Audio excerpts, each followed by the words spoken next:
Hello, Chris Godinez, licensed professional counselor, also the host of We Need to Talk on every Sunday here at noon on YouTube, and then I post it up to Facebook. This video is for educational and informational purposes only. If you feel you need a therapist, please go to Google, type in therapy, your city, Psychology Today will pop up. Click on that, and it should have all of the qualified therapists in your area. Also, the views and opinions stated herein are mine alone. They do not represent the ACA, the APA, or any other goddamn therapist for that matter. Thanks for playing. Bye-bye. Boom. Okay, so there is all that. So today's show is on the flying monkeys and the Holiday Hoovers. So I wanted to talk about that. First, I needed to get some, I don't have anything with me. Oh, see how I am? First, I wanted to get some announcements out of the way. So just to warn you guys, there are a lot of trolls out. And I don't know why recently, not necessarily on my site, but I went and visited another one of the sites that I pulled from their site from to put on my site so that people can get the same information. So just be aware that there are trolls out there. So basically the way to deal with a troll is as soon as you recognize they are trolling you, stop all communication, block them, report them. That's the best thing you can do. So just be aware of that. Also, if you are outside of Arizona and you are needing assistance with a narcissist divorce or whatever, Susanna Quintana at SusannaQuintana.com. She is your girl. She can go across state lines. She can talk to people internationally, et cetera, et cetera, et cetera. So, oh, hi from the Netherlands. Hello. So anyway, there is, and hello from Los Angeles. Hey guys. So there is that. Also, Shahida's new book is out and I was going to show it to you. And I think I left it next to my bed. Anyway, her new book is amazing. Her new book is amazing. It's highly sensitive people, how to ward off toxic people if you're highly sensitive. It's her brand new book. It's out. She's amazing. Here's the reason I love it is because she goes through and she lists the different scenarios. And oh, John, can you get that book for me? The Shahida's book. It's next to the bed. Thank you. So anyway, she goes through and she lists out the scenario. I love you. Thank you so much. This is her new book. So it's called The Highly Sensitive Person's Guide to Dealing with Toxic People, How to Reclaim Your Power from Narcissists and Other Manipulators by Shahida Arabi. Amaze balls. Read it, get it, work it. And the thing I love about it is that in here, she's got like little journal things like, okay, well, here's what's to watch out for. And then here's how to, journal, and here's what to work on. And here's how to, process this. And I love this. And she goes through everything. She goes through the cycle of love bombing and premature intimacy and devaluation, and then reality checks and all of that. I love her. Love, love, love, love, love. Get this book, work it. It should be in your arsenal. If you are dealing with coming out of an abusive relationship, get this book. This is going to help. Along with the ones that I've suggested, the Self-Esteem Workbook, The Disease to Please. So the Self-Esteem Workbook by Glenn Schiraldi, The Disease to Please by Harriet Breaker. Trying to think, brain gone. Yeah. Sorry, I'm fixed up. My studio things are a little funky. Uh-oh, did I lose you? Okay, there we are. Okay, okay, what's happening? It just went dark. Okay, there it is. So anyway, Disease to Please, Harriet Breaker, Self-Esteem Workbook by Glenn Schiraldi, CPTSD from Surviving to Thriving by Pete Walker. These are all things that you want to get and start working, and get Shahida's book. It's amazing. It is really, really good. And it basically walks you through how to get out of an abusive, toxic, manipulative relationship and how to become healthy in that. Okay, that's working. Yay. Sorry. Technical difficulties. Okay. So anyway, Shahida's book is amazing. Get it, get it, get it. Okay. So on to today's topic, which is flying monkeys. I wanted to revisit this because it's been a while since I've talked about flying monkeys, and it's been a while since I've talked about the Holiday Hoover. And flying monkeys are usually pretty integral to the Holiday Hoover. So what am I talking about when I say the Holiday Hoover? So first of all, let's explore that, and then I'm going to go into the flying monkeys. So the Holiday Hoover starts right about now, and it goes all the way through to Valentine's Day. So this whole time period is usually the holiday season, right? So we're thinking, yay, it's Halloween, it's Thanksgiving, it's Christmas, it's New Year's, it's Valentine's Day. Well, what narcissists or abusers are thinking is, yay, it's the holidays. I can have my ex or my target take a nice little trip down memory lane and get them to come back and be my supply. So that's what you've got to watch out for. So between now and the end of February is going to be the Hoover season. It really is. And this is when abusers that we've left, that we've said, thanks, thank you, no thank you, and said, bye-bye, we're done. Those are when they try to come back and suck us back into their orbit or whatever. So that's what I'm talking about with the Holiday Hoovers. Flying monkeys. Let's talk about flying monkeys. Okay, so flying monkeys are anybody who sides with the abuser. That's a flying monkey. So what flying monkeys usually are family members or friends who, when you leave the abuse, have either enabled the abuse by, and listen to me very carefully when I say this, these are the ones who try to talk you out of leaving. Huge red flag. So you're going through all this abuse, you're explaining what's happening, and they are intentionally turning a blind eye to it. Or worse, they're guilt tripping you and saying, oh, well, you need to stay with them because they're your family. You need to stay with them because, oh, well, look, they've got such a great job. You're secure financially. So they try to talk you out of leaving. And worse, they don't believe you when you talk about the abuse. And worse, they side with the abuser.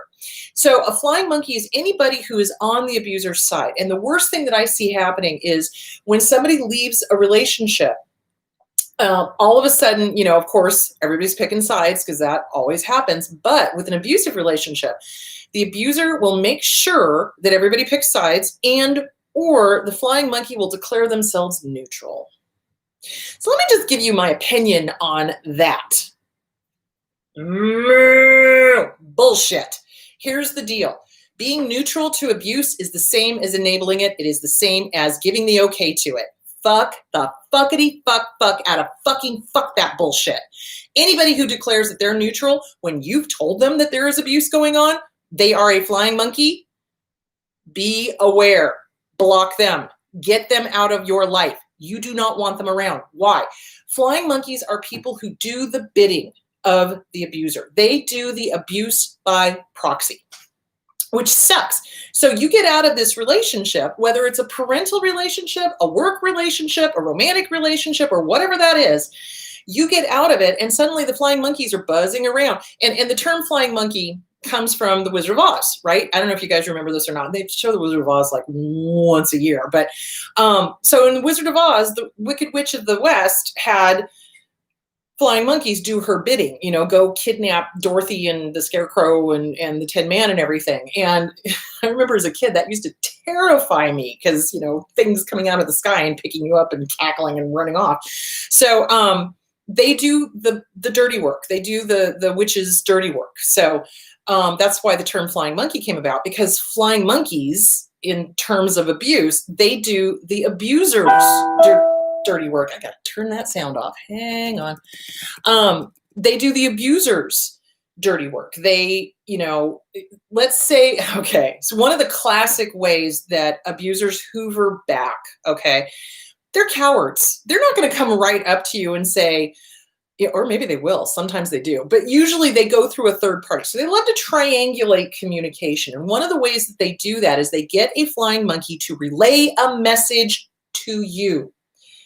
They get a flying monkey to relay a message to you. So even though you've said, I don't want to hear from this person, I don't want to see this person, I am not interested in anything that this person may say or do, the flying monkey comes back and goes, oh, well, I was on their Instagram and I saw that they were with, this new girl or this new guy or, I saw blah, blah, blah. And it's usually, now, there's a difference between somebody who's got your back and is like, okay, you need to be aware this guy's talking about stalking you or whatever. That's different. But a flying monkey will go on unasked and, oh, well, I saw that they were dating so-and-so. And they do that like constantly because they're trying to get you riled up so that you'll contact the ex and be like, what the hell? We haven't even been broken up for a week. Seriously, abusers within hours sometimes will get onto Grindr, will get onto Tinder, will get onto whatever, and immediately find a new supply. That's just what they do. And so what flying monkeys do, though, is they come back and they tell you this stuff with the intent from the abuser to get you to contact the abuser again. And sometimes the abuser will tell the flying monkey point blank, yes, you need to be doing this. So you got to watch out for anybody who does that. You've got to watch out for people who are telling you information about this person that you did not ask for. Now, it is a different situation. If you've got friends and this abuser is a dark triad and they're stalking you and they're doing weird shit, if you are like, I can't look at their stuff, but if you could let me know if you see anything scary, let me know so I can be on the alert. That's different. What a flying monkey does is they relay messages from the abuser to you. Well, you know, Sharice said she was really lonely and really just so sad and just doesn't understand why you guys broke up. Bullshit. That's what they do. So they do that kind of guilt, feel guilty, feel sorry for the abuser, that kind of thing. So, or the other thing that flying monkeys do is they abuse by proxy. So that is anybody who is doing anything that the abuser would do. So in other words, flying monkeys will act just like the abuser, but they're doing it on their behalf. So, think of mobbing. Think of mobbing. Think of when you get mobbed, right? At work or in a family or whatever. Those are all flying monkeys. They're doing the bidding of the abuser. And the question is why? Why would somebody do that? Well, flying monkeys are one of two types of people. If they are simply ignorant and just do not understand the situation, you can educate them to stop. And when they stop, okay, good. You know that they're just ignorant, okay? Most flying monkeys, however, are minor narcissists themselves. They are abusers themselves, and they enjoy the drama. They enjoy the trauma. They enjoy the scene that's being played out, and that is why they continually come back to you and poke the bear, poke the bear, poke the bear, poke the bear, poke the bear, poke the bear, because they like it.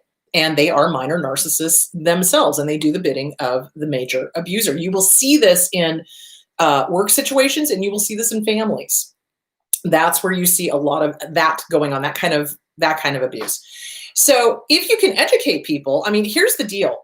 Really what you do is when you're leaving an abusive relationship, you need to make some really clear, strong boundaries for yourself, okay? So one way to protect yourself from flying monkeys is, do you have a clear, like crystal clear idea of what a good friendship is? Do you have a clear idea of what that is? So if you don't, it's time to write that out. What is a good friendship? A good friendship is loyalty. A good friendship is kind.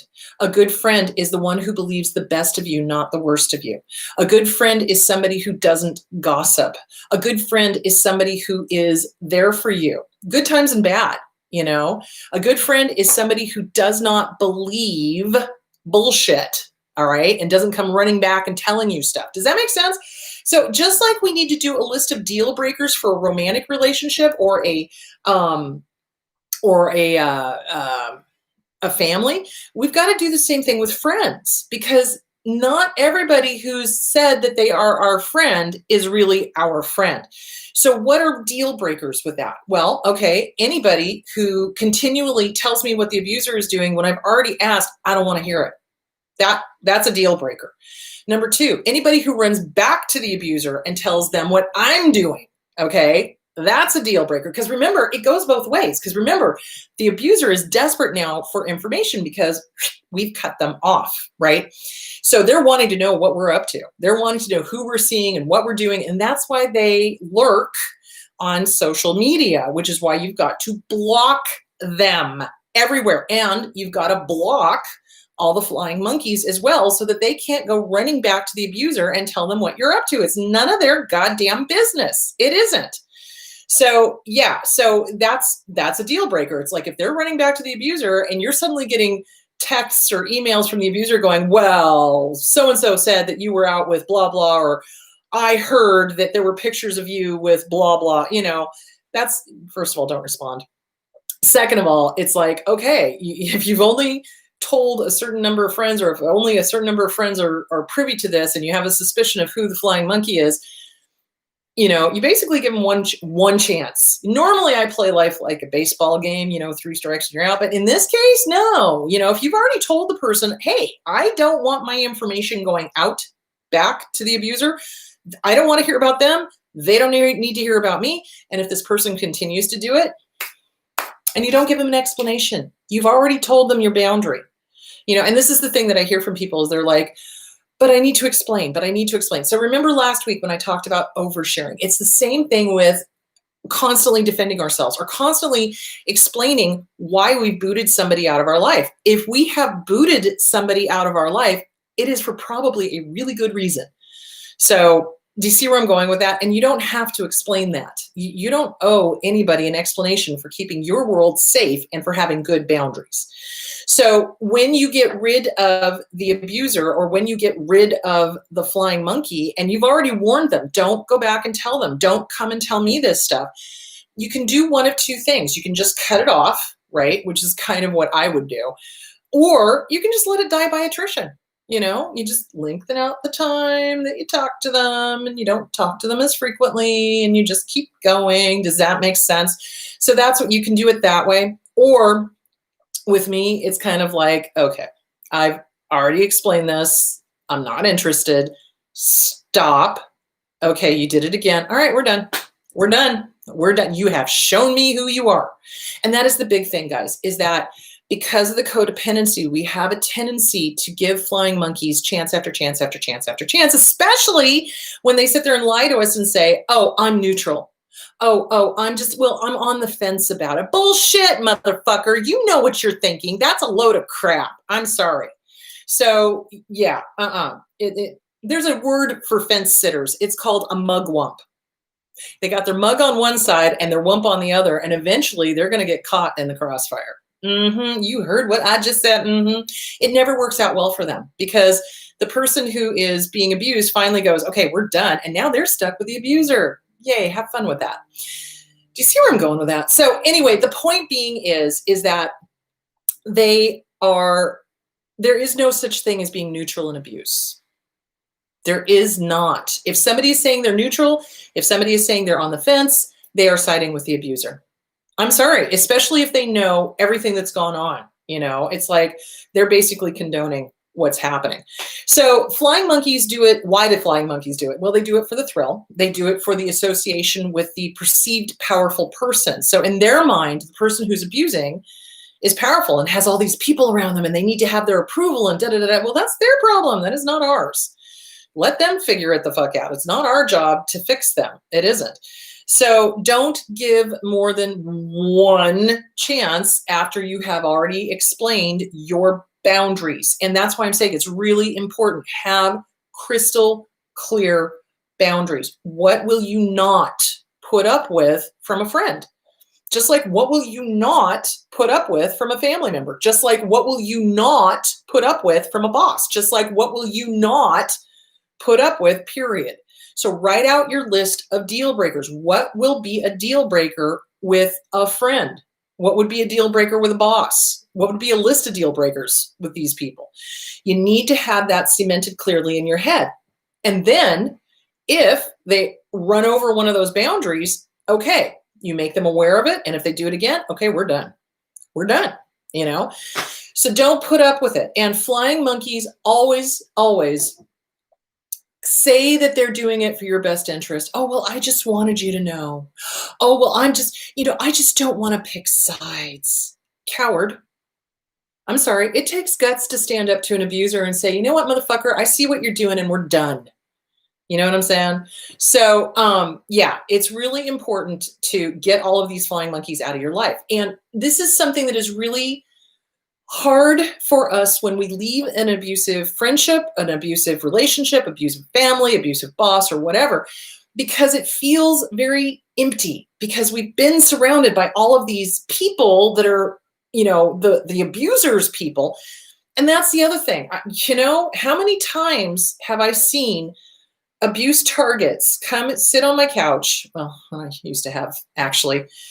a real couch. Everything's virtual now. Anyway, but come in and start talking about how the abuser shoved away all of their family, all of their friends, and replaced it with all of their family, all of their friends. And then when the split happens, the target of abuse is completely alone and surrounded by a bunch of toxic flying monkeys, because these people were never the target's friends, ever. They faked it for sure, but they were not really their friends.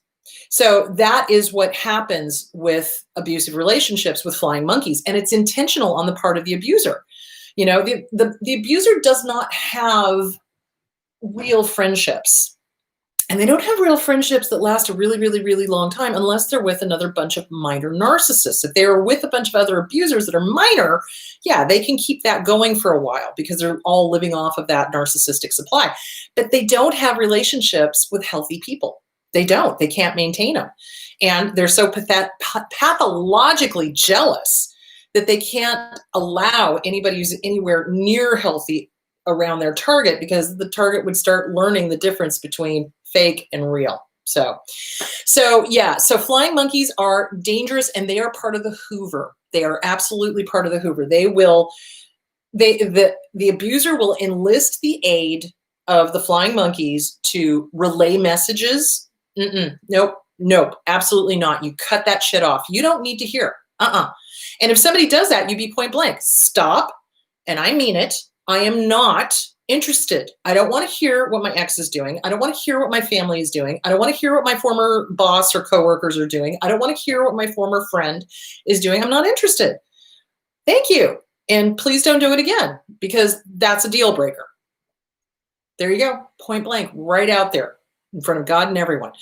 And trust me, a real flying monkey will just keep mowing over that boundary as long as you let them. Because remember, real flying monkeys are minor narcissists themselves.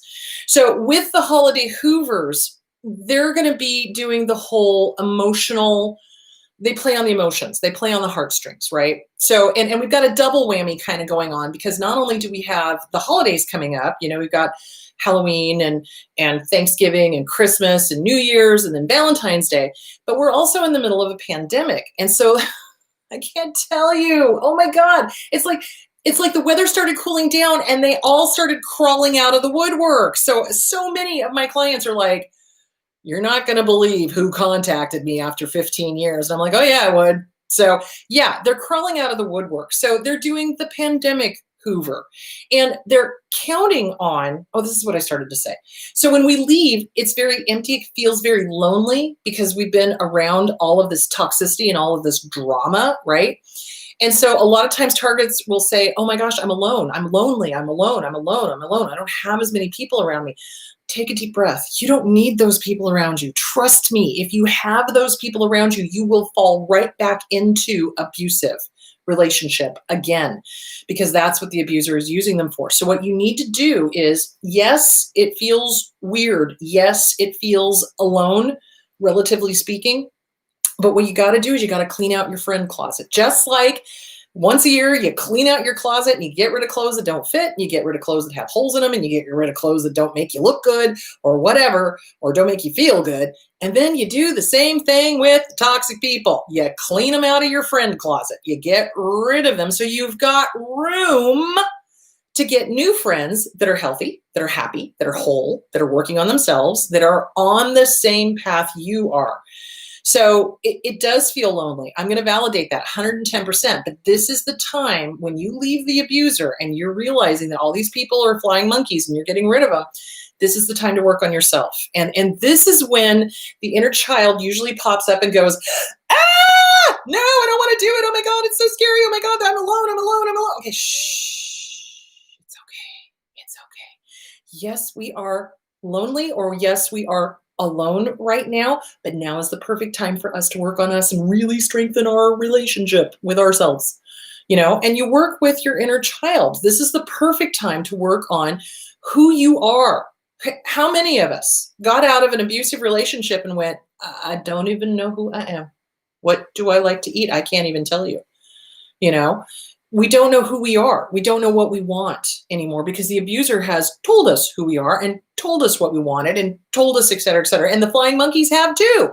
So this is the perfect time to start working on who are you? Who's your little inner child? Who needs to be held? Who needs to be loved? Who needs to be protected? Let's work on that. Let's get all the kids together and let's grow them up. And so somebody had a really good point in that you can have different ages. It's not just going to be one inner child age. It could be a 4-year-old that needs to be loved inside of you. It could be a 12-year-old that needs to be loved and held and protected inside of you.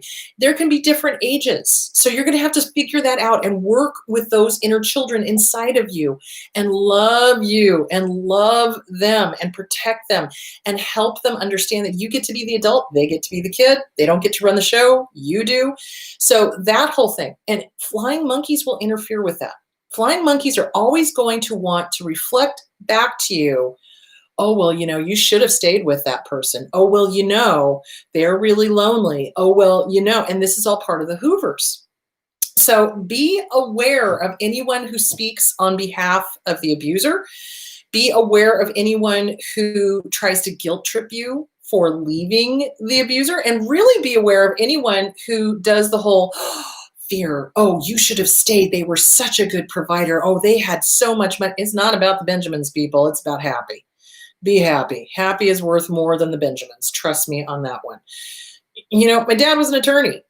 He had all the money in the world. He was the most miserable son of a bitch I ever met in my life. And he made sure everybody around him was miserable too. And when I went off and did my own thing and started trying to figure it out and was working as a catering waitress and a cocktail waitress and all of that, yeah, I didn't have any money, but I was a hell of a lot more happier than I was when I was with that jackass. So you know what I'm saying? I mean, my money's not worth it. It's not worth it. Life is to be lived. Life is a buffet. Life is to be experienced. Life is to be tasted. Life is to be felt.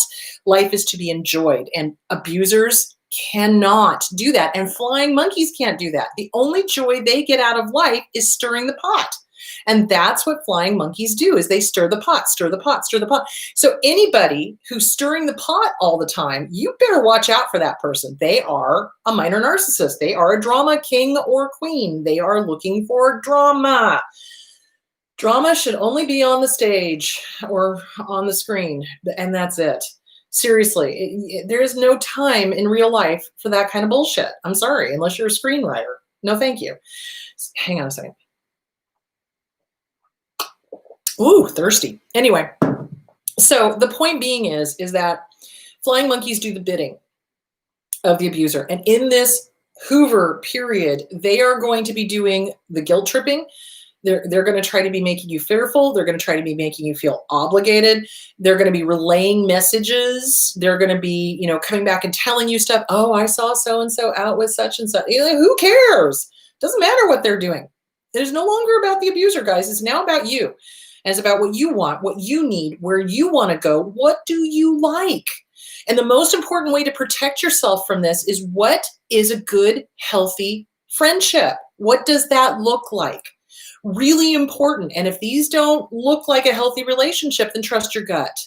Get rid of them. You don't need these people. You don't need these people. And it is scary when we start letting these people go, because it does feel like, oh my gosh, I'm alone. I don't have as many people around me. Well, you don't have as many toxic people around you. Now is the time to figure out who you are, who your inner child is, what your inner child needs, and for you to start working on, okay, I've got my list of deal breakers for romantic partner. I got my list of deal breakers for friendship. I got my list of deal breakers for family. I got my list of deal breakers for jobs.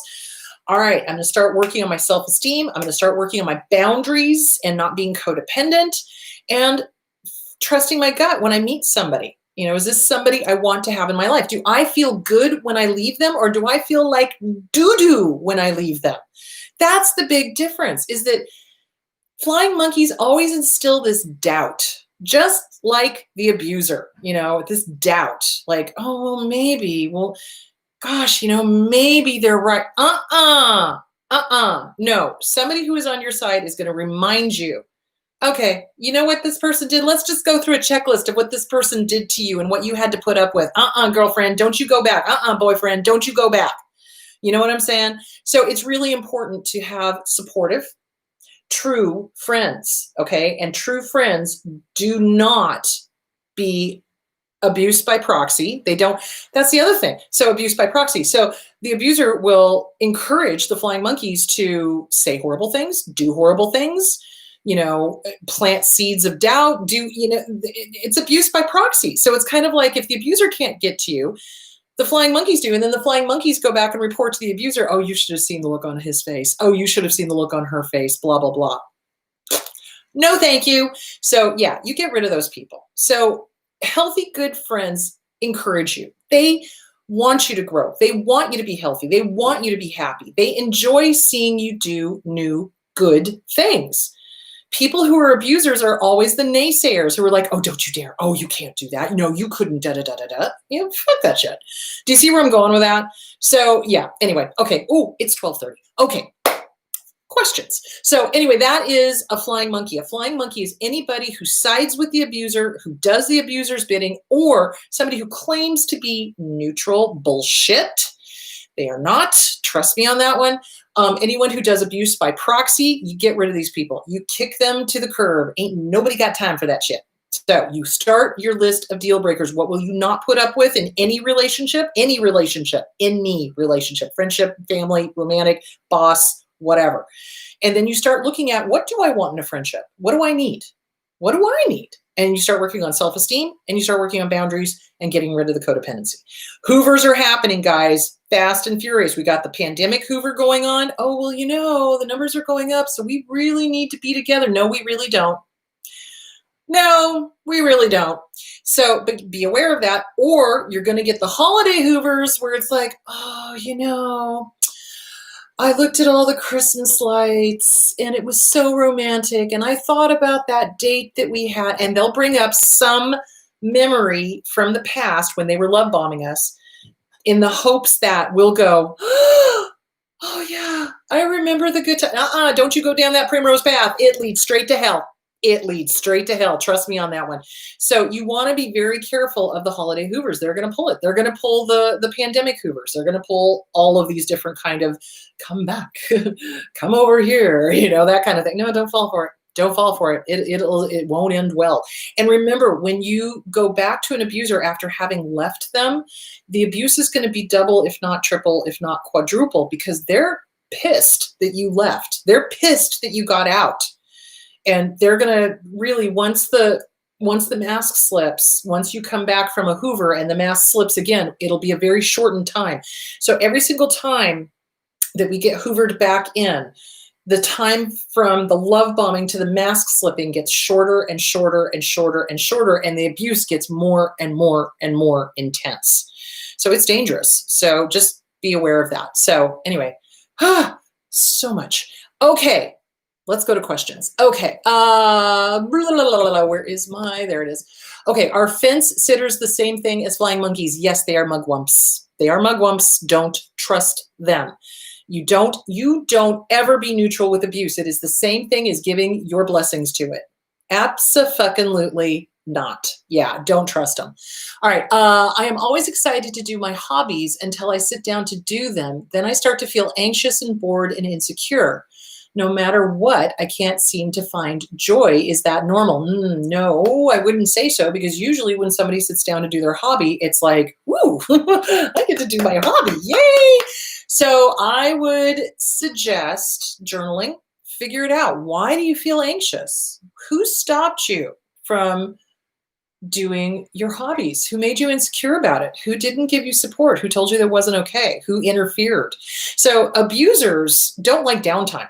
They, especially for us, they don't like their target of abuse to have downtime. Why? Because if we have downtime, we have the ability to rest, relax, regenerate, and resist. They don't like that. That's why they interfere with hobbies. That's why they interfere with relaxing. That's why they interfere with sleeping. That's why they, because if somebody's relaxed and somebody is doing something they love, they're less likely to put up with abuse. So it's interesting that you feel anxious and insecure. So that's interesting. So I would say start journaling. Start journaling. When did this start happening? When did this first start happening? What was going on externally to that? I would get with a good therapist and start exploring this, because that is not normal. Healthy, normal people have hobbies and they love them. Like when I get a chance to sit down and write, which I have been trying to carve out time to finish the damn book, yeah, I love it. I never sit there and go, oh God, I have to do this again. Oh my God. No, I'm just like, this is great. Oh my God, I got 2 hours, go, and I start writing. So, yeah, get with a therapist and really, really examine that and see when that happened. When did you first notice that? When did you first notice that you were feeling anxious and bored and insecure? When did you first lose the joy? Because usually when we're kids are joyful. I don't know if you've ever watched kids on a playground, but they're pretty joie de vivre, they're just there. They're in the moment, they're there. Unless they've got abuse going on, unless they've got trauma going on, unless they're getting, verbally mowed down or physically mowed down or sexually mowed down or religiously mowed down or however they're being abused, and then they get smushed and then they start not finding the joy. So really important to find out what's going on. Get with a good therapist, journal. Let's figure out when this started, what age, what was going on externally, and give yourself permission. It's okay for you to enjoy your hobbies. It's okay for you to do fun things. It's okay for you to relax. Give yourself permission. Okay, hope that answered the question. What if the flying monkey is a family member who constantly manages to weasel back into the family drama? How do you deal with them and maintain boundaries? So if it's a family member and you can't necessarily, well, you could. With problematic family members, I put them on the need to know basis. It's kind of like, no, I'll let you know when you need to know.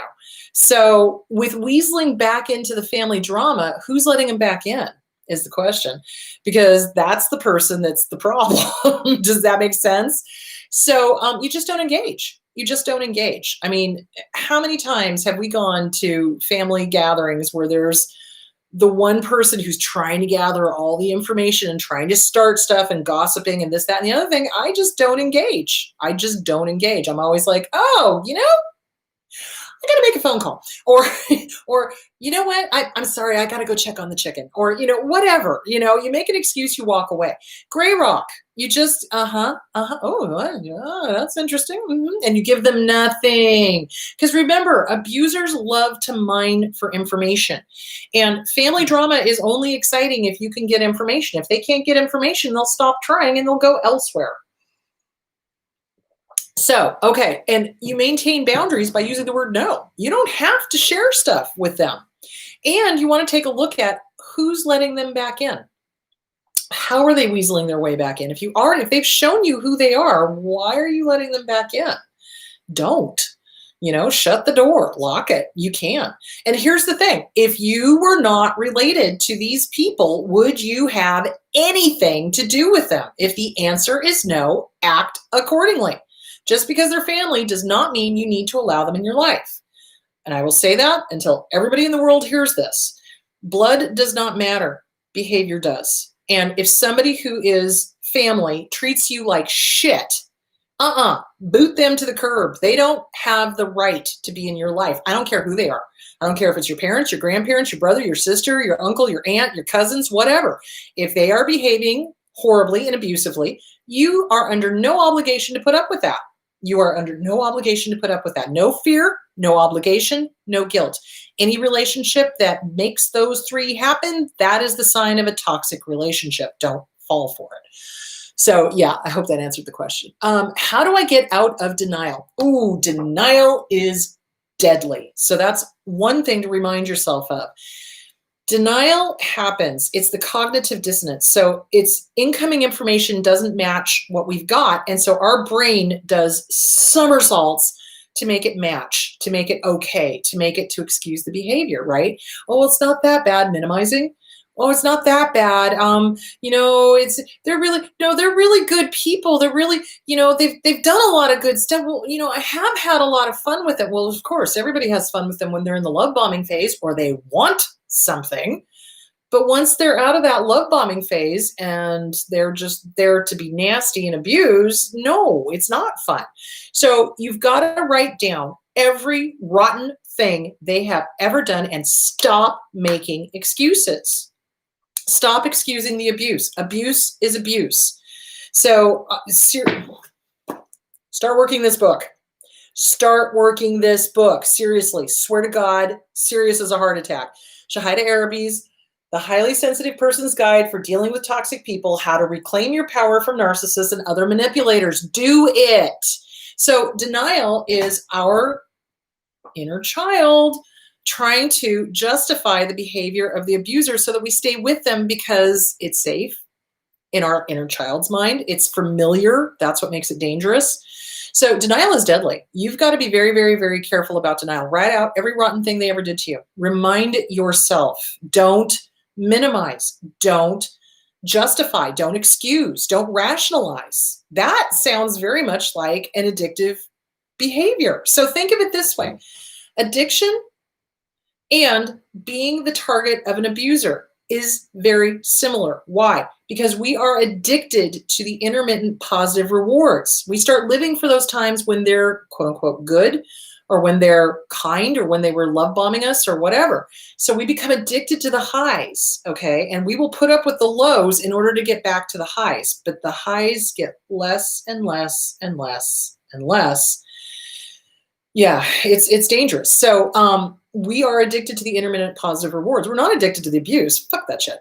We are addicted to the intermittent positive rewards, and we live for those highs, but those highs are going to be few and far between as the relationship goes on. It's going to be mostly abuse. So you want to start writing this stuff down. Get with a damn good therapist. Get with a good trauma therapist. Self-esteem, guys, I'm not kidding you. When I say everything boils down to self-esteem, I am not kidding you.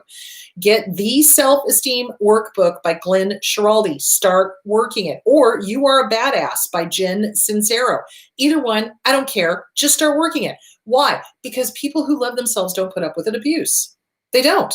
So, for example, I was just saying this in the beginning of the show, is that yesterday I was on one of the other websites and I posted a comment because they had talked about how judges are narcissists, or how psychiatrists are narcissists and make really bad decisions in family court. And I was like, oh, hell yeah. Well, some narcissist jumped on and started calling me all sorts of names. And I immediately went, oh, you've shown me who you are. We're done. I just stopped and I blocked them and I reported them.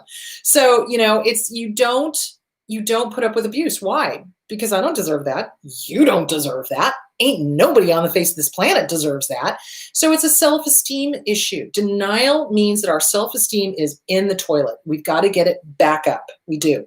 So it's really, really important to start working on self-esteem, boundaries. The Disease to Please by Harriet Breaker, Codependent No More, Beyond Codependent No More by Melanie Beattie, books by Pia Melody, fantastic. Read those and remind yourself every rotten thing they've ever done. And every time your brain goes, yeah, but, stop.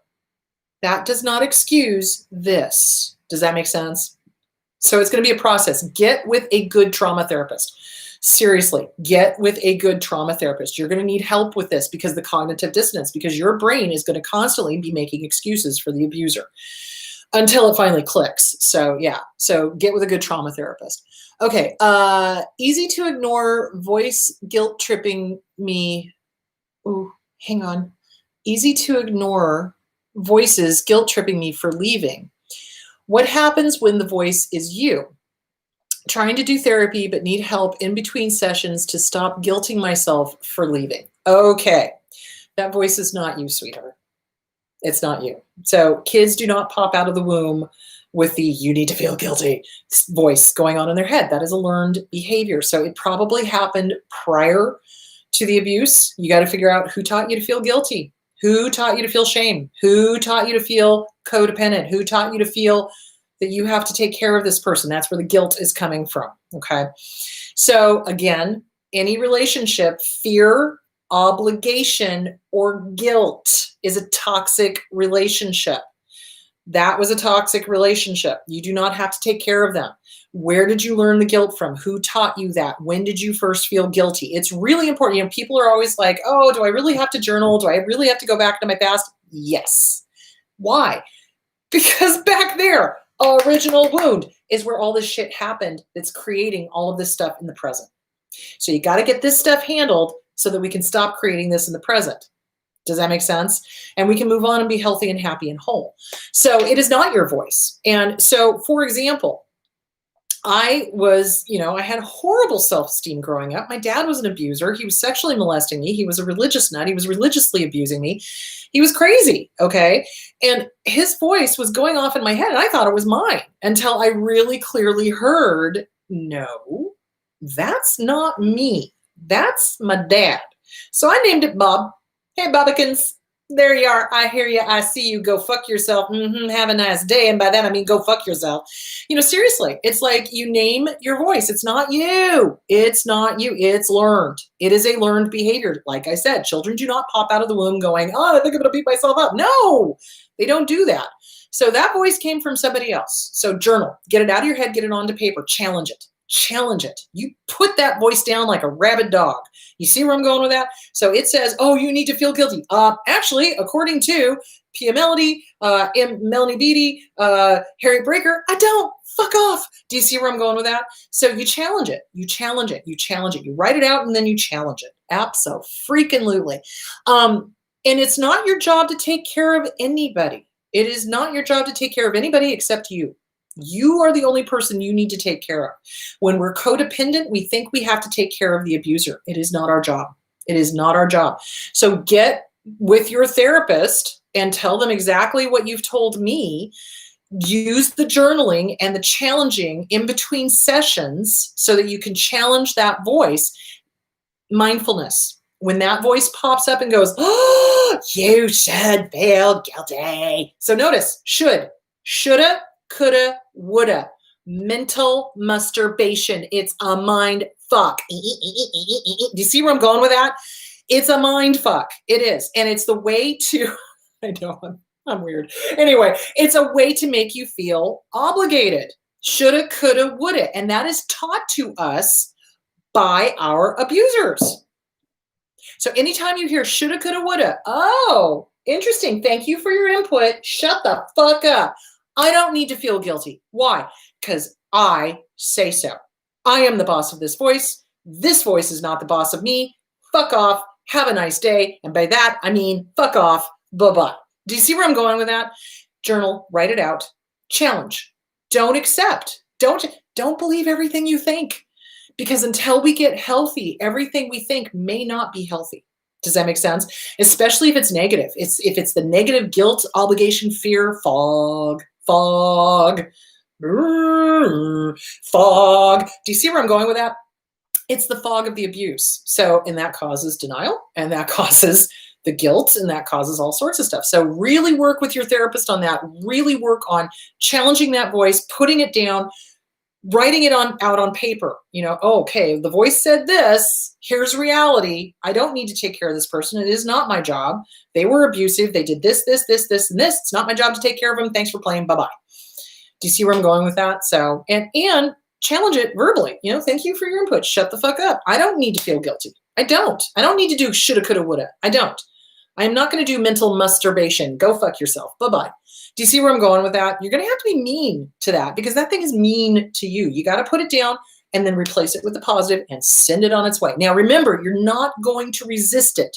So when we resist a thought, oh, pink elephant taking a shit in the corner of the living room. Oh my God, I'm not thinking about the pink elephant. I'm not thinking about the pink elephant. I'm not thinking about the pink elephant. I'm not thinking about what the fuck am I thinking about the whole time? The pink elephant.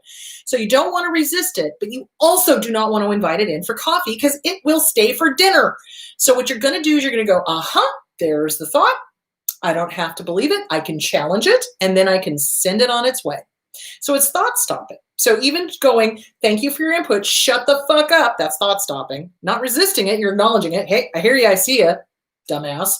Shut the fuck up. Why? Because I say so. I don't have to feel guilty. I choose not to, in fact, because I am the one with the power here, not you. Fuck off. Boom. Done. Do you see where I'm going with that? So that's what you want to start doing. Hope that answered the question. Okay. How do you know if we are the abuser or in love? When we miss something badly after breakup, we miss the supply. When we look at their social media, are we the stalkers? Is there a line? Okay, first of all, if you're asking if you're the abuser, you're probably not. Abusers never are introspective and never worry about being the abuser. They don't. They will admit to being the narcissist because they seem to think that that's a good thing because they're crazy. But we are addicts. Guys, we're addicted to the intermittent positive rewards. That's why we miss them so badly. And I think I'm going to have to do another video on that. So yeah, this is why we miss them so badly, is because we are literally addicted to the highs of when they are giving us positive information, positive rewards, positive whatever. And then it goes into the dumps. It's no different than an addiction. It's the same thing. Okay. We start craving that high, right? And it does. It feels like a high. When you're with an abuser and they're love bombing you, yeah, it's like the fucking meth of the romantic world. But unfortunately, when that abuse, the mask drops and it goes into the discard and devalue phase, it's as horrible as withdrawal from heroin. It really does. You literally feel like you're going to die. That's why it's so fucking hard to leave them. And this is why I get so fucking pissed off at people that don't understand abuse. When they're like, oh, you like the abuse. Yeah, go fuck yourself. Have you ever dealt with addiction? Fuck off. So you know what I'm saying? It is an addiction. We are addicted to those intermittent positive rewards. And when they leave, we are jonesing, quite literally, for a hit of that high. It is. It's the serotonin, the dopamines, the endorphins, blah, blah, blah. That's why we keep bringing them up in our consciousness. That's why we keep thinking about them. That's why, because our brain is trying to recreate the love bombing phase, the serotonins, the dopamines, the endorphins, the feel-good chemicals, et cetera, et cetera, et cetera. So we look at their social media because we're desperate for signs that they want to come back. We're desperate for signs that they loved us ever. You know, and the truth of the matter is they don't. That's not love. If it hurts, it ain't love. If it hurts, it ain't love. And I will say that until everybody gets it. If it hurts, it ain't love. That's not love. Love is respect. Respect and love are the same thing. If you love somebody, you respect them. If you respect them, you love them. It's pretty much the same.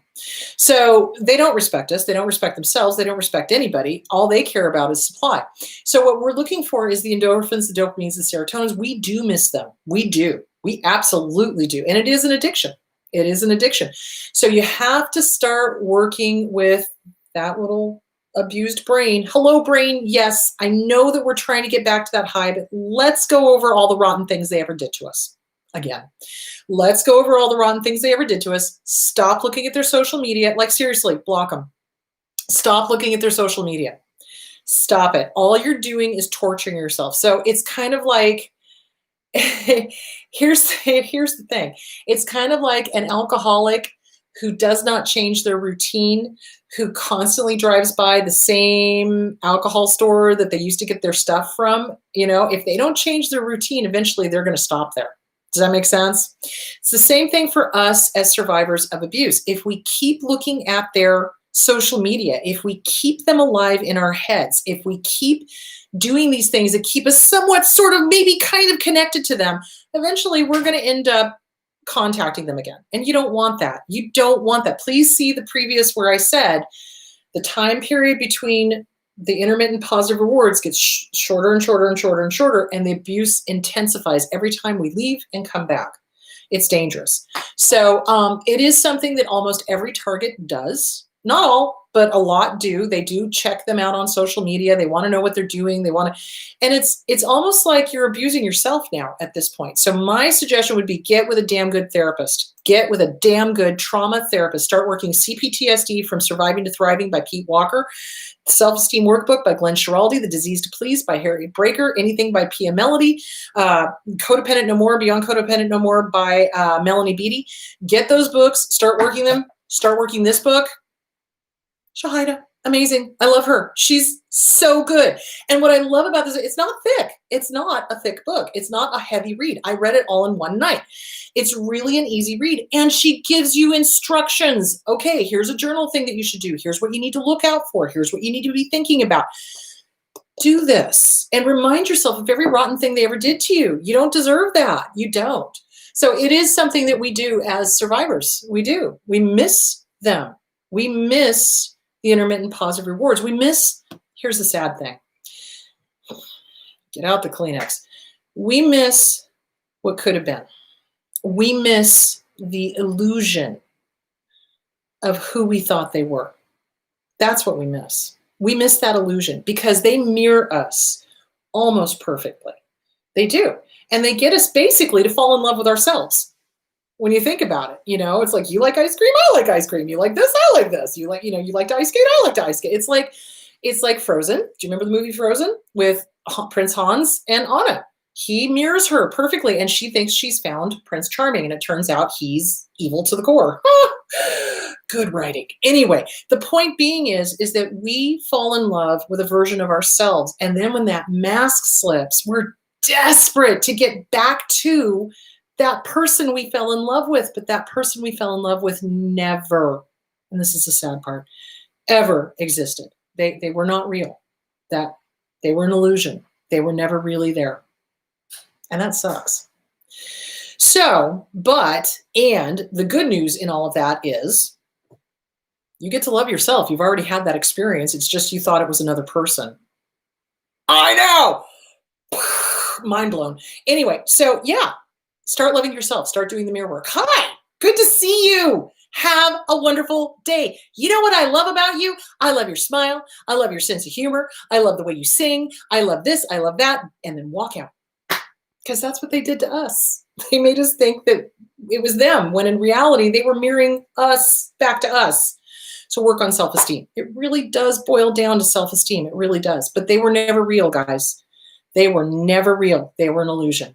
They were an illusion. When I talk about my dad in my book, What's Wrong with Your Dad, available on Amazon, and I read it too, so you can get the Audible version. But when I talk about my dad, the saddest part of him dying, I mean, we were all relieved when he died.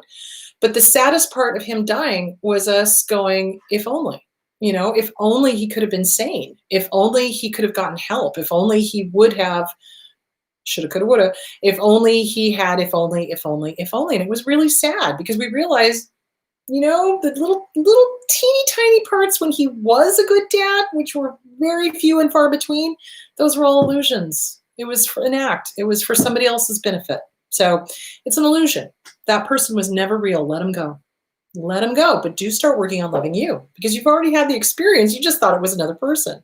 So start doing the mirror work. Start doing the self-esteem workbook. You've got this. I have faith in you. You've got this.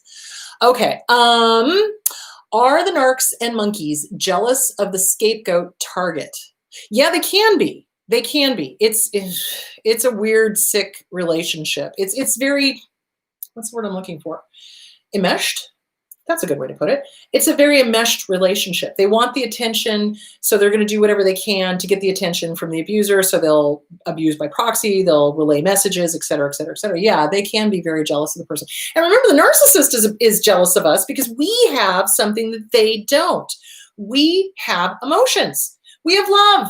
We have the joie de vivre. We like to play. We like to laugh. We like to have fun. We like to do silly things. They don't have that. They don't have empathy. They don't. They can't feel the way that a healthy, normal person feels. I mean, you and I can look at something or someone and empathize with them and go, ooh, ow, I know how that feels. Ooh, gosh, are you okay? That kind of, they don't care. They hate it when people cry. They hate it when people are happy. They hate it when people are angry. They hate it when people have any emotion that is not about them. Everything has to be about them. So yeah, they can be. It's a weird relationship. How are we doing on time? Oh, geez. Okay. My sister went from being neutral to being exactly like my borderline narcissistic mother. Why do some flying monkeys stay cowardly and others get worse with time? Well, they usually all get worse with time. So narcissists get worse with time. It depends on the crowd mentality. So if they feel that they are surrounded by other flying monkeys, they become emboldened and they will, show their true colors, thinking that they are safe in the crowd, the mob mentality. So Yeah, they all get worse over time. Narcissists get worse over time. They do not get better. And this, I will say this until everybody gets this. Narcissists do not get better, guys. They will never get better. They do not get better. That is not possible. They do not have empathy. They do not feel. They do not have a conscience. Think about it. So people with consciences don't treat other people the way that narcissists have treated their targets. So anyway, okay. So to recap, flying monkeys do the bidding of the narcissist. They are either one of two things. They are either ignorant and you can educate them, and if they get educated and they stop doing the behavior, great, you can keep them as friends. Or they are minor narcissists themselves, enjoy the drama, enjoy the trauma, enjoy the triangulation and all of that sort of stuff, in which case you go block, block, delete, block, block. See where I'm going with that? So those are flying monkeys. The holiday Hoovers, the pandemic Hoovers are happening. Oh, Lord. So don't fall for it, guys. If you fall for their bullshit, oh, baby, baby, it'll be different this time, or you get a message from one of the flying monkeys, oh, baby, baby, it'll be different this time, or whatever they're going to tell you. Don't fall for it. Because remember, every single time you go back to the abuser, the time period between the love bombing and the abuse gets shorter and shorter and shorter and shorter. And the abuse becomes bigger and bigger and bigger and bigger. So don't fall for the holiday Hoovers, guys. If you are feeling lonely, if you are feeling alone, etc., get friends or get a good therapist that can help you work on self-esteem, self-actualization, self-awareness, self-love. Do the mirror work like crazy. Start working on boundaries. Now is the time to work on yourself.